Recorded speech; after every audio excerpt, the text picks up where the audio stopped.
In a shocking royal twist, Prince William has reportedly made a major move involving one of the most emotional symbols linked to Princess Diana. The decision surrounding Diana's iconic sapphire ring has triggered debate about her legacy, William's growing authority, and the changing balance of power inside the royal family. Why would William act now, and what could this alleged decision reveal about his plans for the monarchy? Did he make the right move to secure Diana's ring, or did he go too far? Share your opinion in the comments. Royal matters involving priceless family treasures are usually handled through planned meetings, official documents, and several layers of palace administration. But William's reported visit to the royal vault was different. He allegedly arrived with no intention of holding discussions or waiting for someone else's approval. The moment he entered, his calm but determined expression reportedly made one thing clear: he had already made his decision. William carried a single document, a formally prepared custodial transfer order that he had personally reviewed and signed. He reportedly wanted no confusion over who had authorized the decision or why it was being made. At the center of the situation was one of the most famous pieces of jewelry in royal history: Princess Diana's sapphire engagement ring. For months, the ring had allegedly remained in an unusual administrative position. It was carefully protected, but had not been officially placed under the direct authority of William and Catherine's household. At the same time, it had not been permanently assigned elsewhere. William had reportedly accepted this arrangement because he believed everyone respected the family understanding that Diana's personal belongings should remain connected to her children.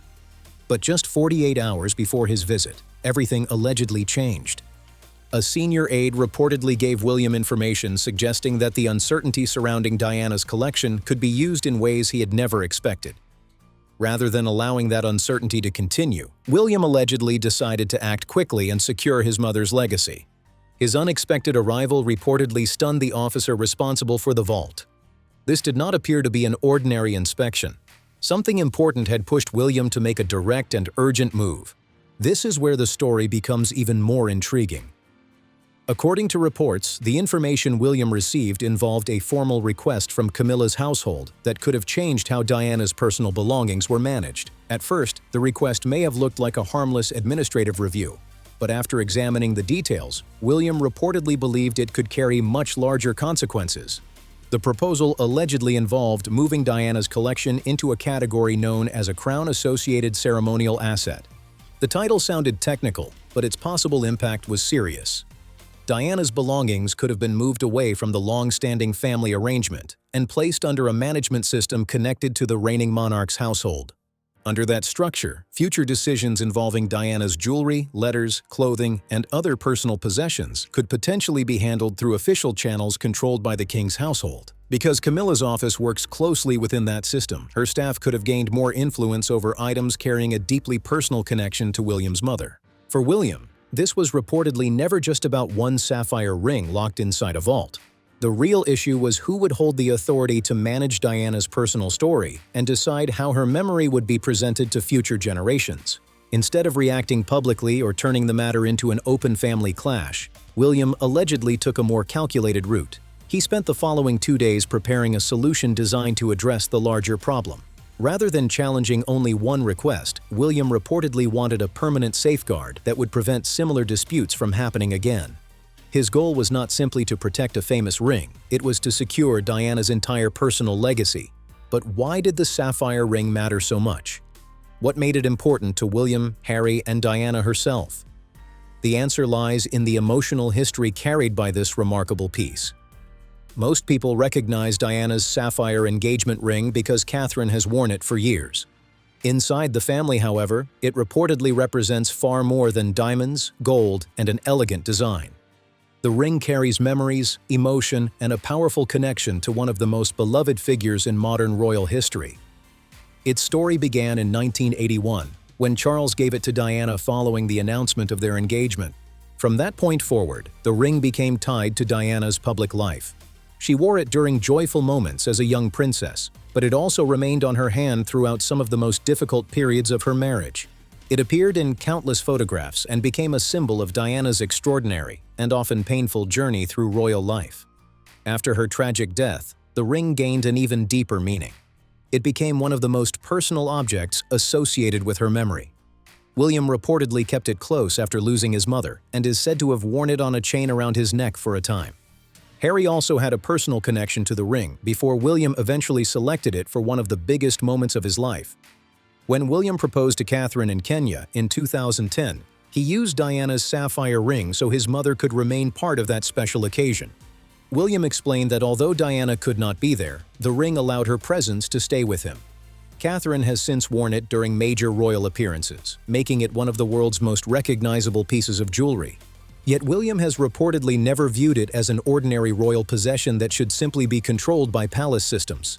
To him, the ring represents Diana's life, memory, and continuing connection to her sons. That emotional meaning may explain why William believed the ring needed stronger protection than an unwritten family agreement. Sometimes, a private promise is not enough. It must be backed by something permanent. Diana's wider collection reportedly represents personal pieces of her life that William believes should remain protected. The bigger question was how far he would go to ensure her possessions, image, and memory could not be redirected or used without proper family oversight. According to the account being examined, William chose to change the rules instead of creating a public confrontation. He allegedly wanted to avoid endless palace discussions and close the administrative gap that had allowed uncertainty around Diana's possessions to continue. Rather than fighting each future request separately, William reportedly aimed to establish lasting control and make the boundaries crystal clear. If successful, the move would protect more than Diana's famous sapphire ring.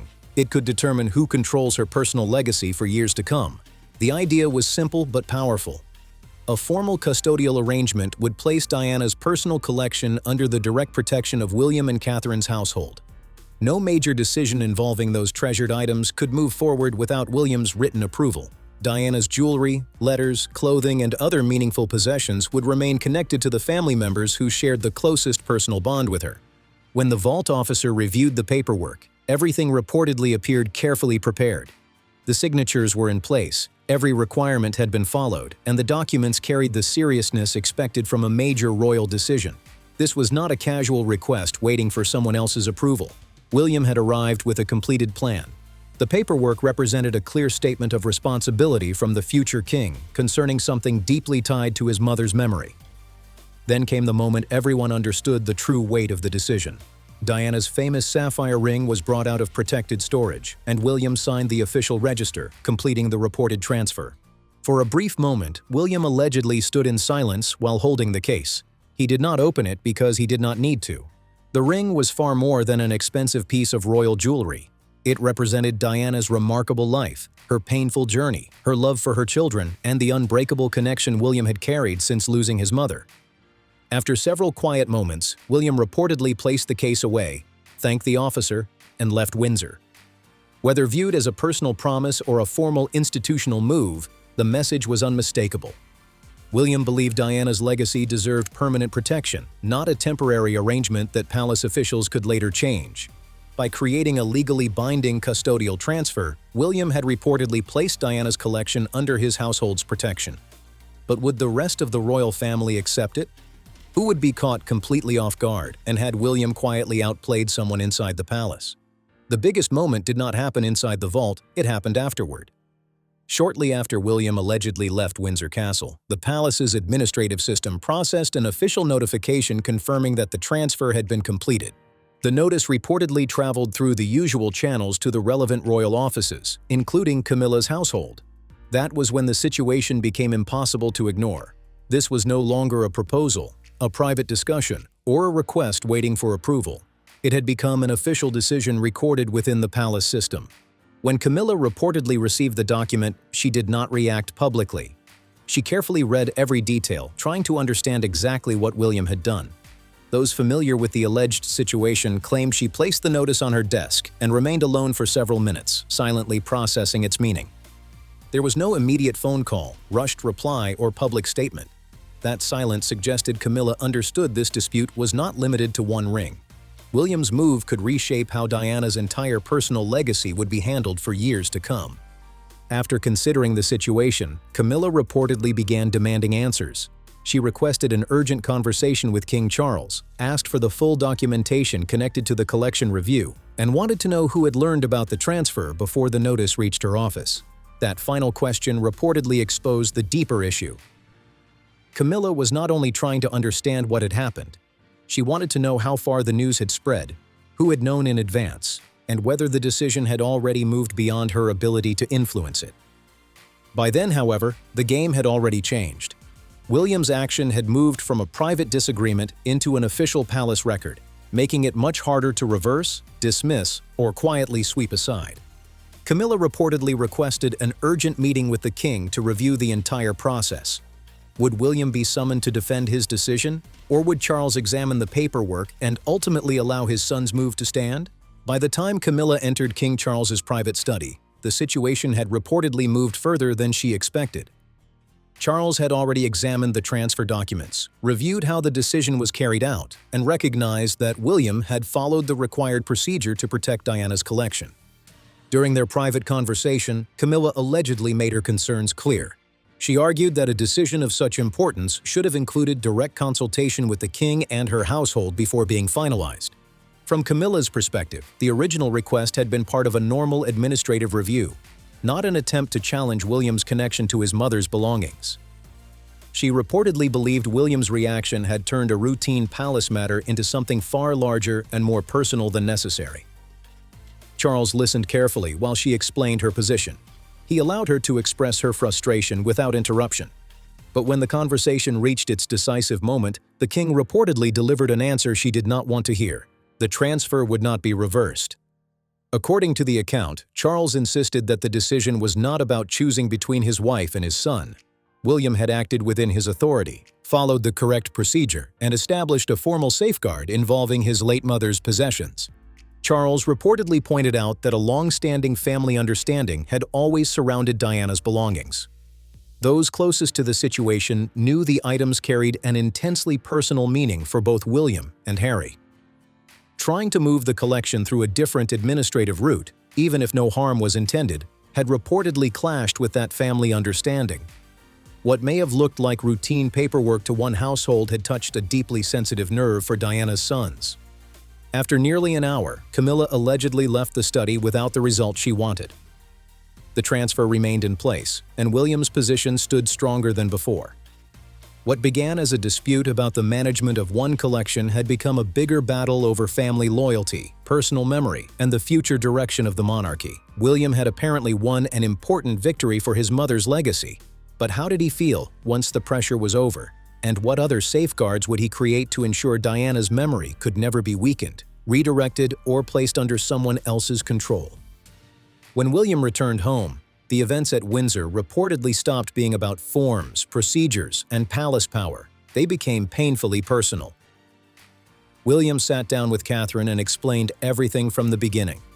He told her about the information he had received and the important note that had changed his understanding of the situation. He described the 2 days he spent preparing his response and why he decided to visit Windsor himself instead of leaving the issue to palace officials.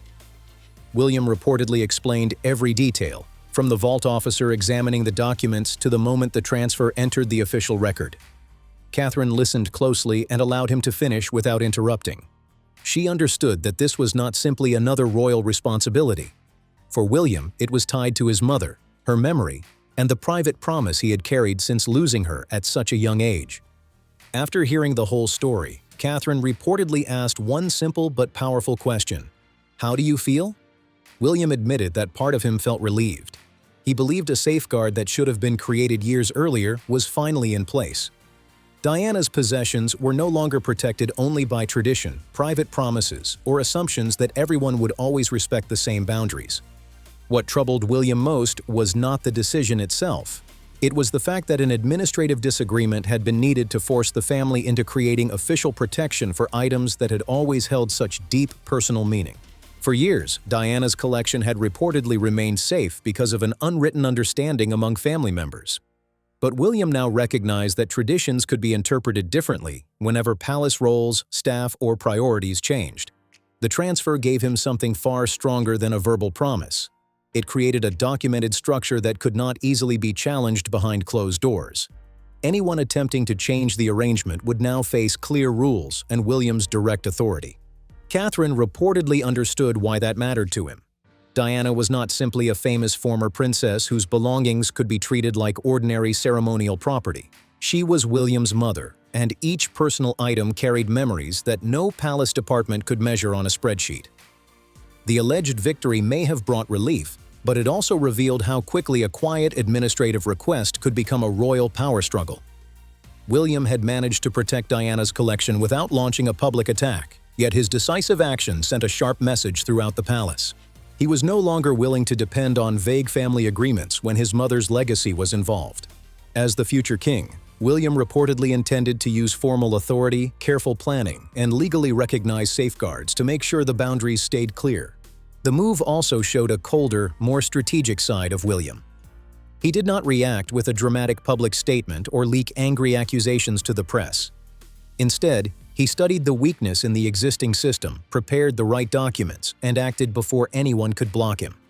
By the time Camilla's household received the notification, the decision was already complete. There was no debate left to win and no approval left to withhold. William had quietly changed the rules, secured the collection, and forced the palace to accept a new reality. Still, questions remained about what this could mean for future royal disputes. If William was prepared to act this firmly over Diana's personal collection, he might take the same approach whenever he believed her memory, or his own authority, was being pushed aside. For now, Diana's most treasured possessions were reportedly protected under William and Catherine's household. The sapphire ring remained more than a glittering royal symbol. It stood as a personal link between Diana, her son, Catherine, and the future of the monarchy. William may have walked into the vault carrying only one document, but he reportedly walked out having made one of his clearest moves yet. Diana's legacy would not be controlled by changing palace politics, quiet administrative decisions, or anyone else's ambition. Catherine understood exactly what William meant. Diana's possessions carried too much history and emotion to be protected by trust or private promises alone. A clear system was needed to preserve them for future generations. William agreed. The new documents would ensure that George, Charlotte, and Louis could one day help decide how their grandmother's belongings should be remembered. After a quiet pause, William reportedly revealed the true reason behind his actions. Beyond the paperwork and palace politics, he had gone to Windsor for one person, Diana. Although public attention focused on Diana's sapphire ring, the alleged decision went far beyond one piece of jewelry. The real victory was the protection reportedly created around her entire personal collection. Future requests involving Diana's jewelry, clothing, letters, or other treasured possessions would require William's written approval. Years of uncertainty were replaced by a firm structure, leaving less room for confusion or quiet palace maneuvering. The move reportedly revealed William's approach to power. Instead of creating a public scene or allowing emotion to control him, he chose a quiet but permanent response. William allegedly studied the situation, followed the proper procedure, and created a safeguard designed to last. He was not simply settling one dispute. He was closing an administrative gap that could have caused more trouble in the future. The decision also represented a deeper shift inside the monarchy. William was no longer acting only as Diana's son. He was acting like a future king focused on responsibility and long-term consequences. Long before taking the throne, William appears determined to shape the monarchy he may eventually inherit. When something important is at stake, he seems prepared to use every legitimate tool available. Could this moment reveal what kind of monarch William hopes to become? Would he continue his father's approach or create a path of his own? Once the ring and palace dispute are stripped away, William's actions may offer a glimpse of his future leadership style. Together with Catherine, he represents a younger royal generation seeking change without abandoning the traditions that still matter. That is why the vault decision reportedly attracted so much attention. William did not chase public praise or create an explosive confrontation. He examined the situation, prepared the documents, followed the official process, and secured a lasting solution. Observers often describe this as a key part of William's leadership style. He may keep his emotions private, but once he reaches a decision, he can move with serious determination. According to reports, William may become a monarch willing to make difficult choices when the institution's future is at risk. Charles is often described as someone who considers personal relationships, while William reportedly places greater emphasis on planning and long-term results. Viewed from that angle, the alleged decision involving Diana's collection carries even greater weight. The ring symbolized his mother, his memories, and a painful part of his family's history. Yet William did not rely on emotion alone. He reportedly used official procedures to protect what he believed should remain connected to Diana's children and grandchildren. That balance made the move so revealing. It showed a son honoring his mother and a future king exercising authority without turning a private disagreement into a public spectacle. Perhaps the real message from Windsor was not simply about Diana's ring. It was William showing how he could use power when his time comes, quietly, carefully, and with a clear plan. But did William truly succeed in protecting Diana's legacy? According to the story being examined, the answer came through one signature that changed how her collection would be managed. There was no grand announcement, royal celebration, or stage ceremony. No crowd gathered outside the gates, and no speech was delivered for the cameras. Instead, the decision reportedly ended in complete silence. William signed the documents, and the completed records were secured inside the vault. That quiet administrative act allegedly opened a new chapter in royal history. William then left Windsor Castle and returned home to Catherine and their children as though nothing extraordinary had happened. Behind that simple ending was a decision carrying enormous personal and institutional meaning. It was not only about where a ring would be stored, it was about who would protect Diana's story and control the possessions tied most closely to her life. According to the account, the transfer created a lasting safeguard around Diana's personal collection. Her belongings would no longer be exposed to changing palace priorities or future administrative decisions. The most revealing part may not have been the ring itself, but William's behavior. He did not demand headlines, start a public battle, or attack anyone through the press. He focused on creating a solution that could remain effective after the controversy faded. That approach may offer a clue about the King William could become. He appears to understand that major decisions do not always need to happen in front of cameras. Sometimes real power is exercised through patience, preparation, and firm boundaries. Whether every detail of this reported story is accepted or questioned, its central message remains powerful. William allegedly refused to leave Diana's legacy to chance. He made sure the memories, possessions, and symbols connected to his mother received stronger protection. In doing so, William was not only honoring Diana's past, he was shaping the royal future he hopes to lead. Was William right to take such decisive action, or did he push palace authority too far? Share your opinion in the comments, and thanks for watching.